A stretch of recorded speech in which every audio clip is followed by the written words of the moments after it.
What would happen if you were browsing through a box with pieces of old manuscripts and you found a piece of paper with these letters written on it? I mean, let's assume this piece of paper is very old, very damaged, and gives you hardly any clue what's actually written on it.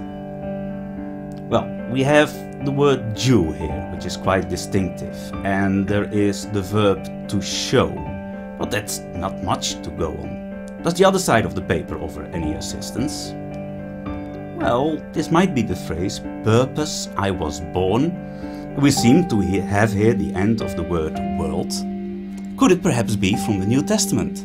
And indeed, after some searching, comparing and browsing, you come to the Gospel of John and chapter 18, and suddenly all the letters fall into place.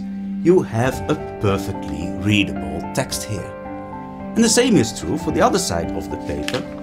The text runs as smooth as you can imagine. We have here a manuscript from John 18. Something like this happened to a certain scholar back in the 1930s, when he was sorting out a box with papyrus manuscripts with Greek text. On one of these fragments he found the Greek equivalent to the English letters and words of John 18.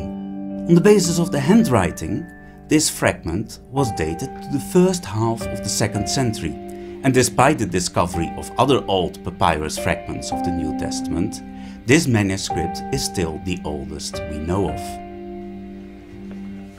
The text of this copy of John describes how Jesus accuses one to have him crucified by the Romans, and the last letters on the front of this fragment come from Pilate's question to Jesus, "Are you the King of the Jews?"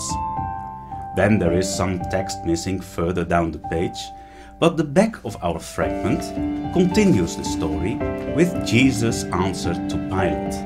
He explains why he came into the world. "For this purpose I was born."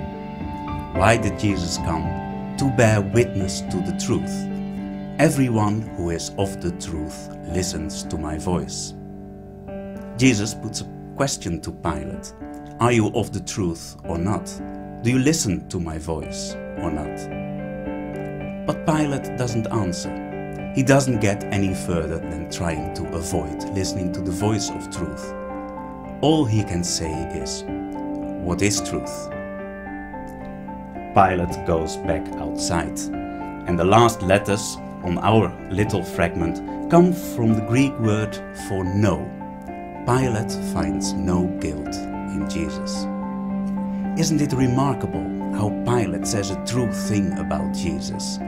How he finds no guilt in him and still seems unable to listen to Jesus' voice.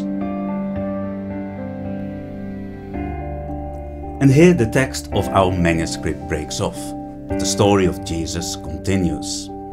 In the part that is missing from this manuscript, but present in many others, we read how Jesus was flogged, beaten, nailed on the cross and died, but rose on the 3rd day. And his followers preached the good news, and thousands believed it. And many people copied the Gospels that contained the teaching of Jesus and produced thousands of manuscripts over time. Most of the very early manuscripts have perished over the ages, but some of the very early ones survived, and this fragment is the oldest one known so far.